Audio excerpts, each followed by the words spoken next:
Почитувани граѓани, почитувани медиуми, изминативе денови сме сведоци на еден огромен скандал кој што го нарековме криминални иновации.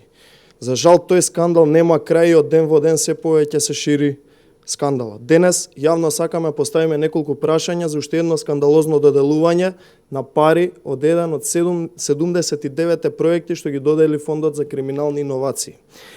Изминативе денови од медиумите го запознавме лицето Никола Мемов, кој што инаку е долгогодишен член на СДСМ, кој што на социјалните мрежи можете да го видите со еден куп слики со раководството, највисокото раководство на СДСМ, како јавно се фали дека негов проект е еден од наградените проекти. Јавноста во тој случај интересираат неколку работи. За која фирма од наградените Никола Мемов бил консултант и го подготвил проектот? Колку пари добила фирмата каде што членот на СДСМ Никола Мемов подготвил проект?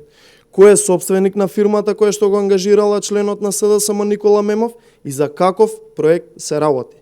Почитувани, дали ова е начинот на кој што имало влијание од страна на Никола Мемов врз неговите партиски колеги да го добие неговиот проект и каква награда земал за истиот? Почитувани, веќе од авион се гледа дека се работи за криминал на големо. СДСМ и оваа криминална влада немаат ниту срам, ниту перде.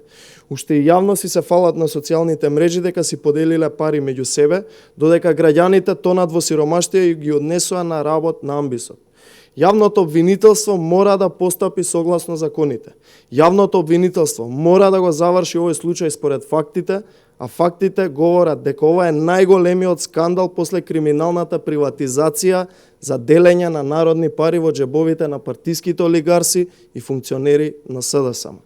До тогаш, Јован Деспотовски, Кочо Андјушев, Хари Локвенец, Цветанка Ласко и сите други инволвирани во скандалот криминални иновации веднаш да си поднесат оставки и да ги тргнат рацете од институциите за да не можат дополнително да влијаат на овој скандал.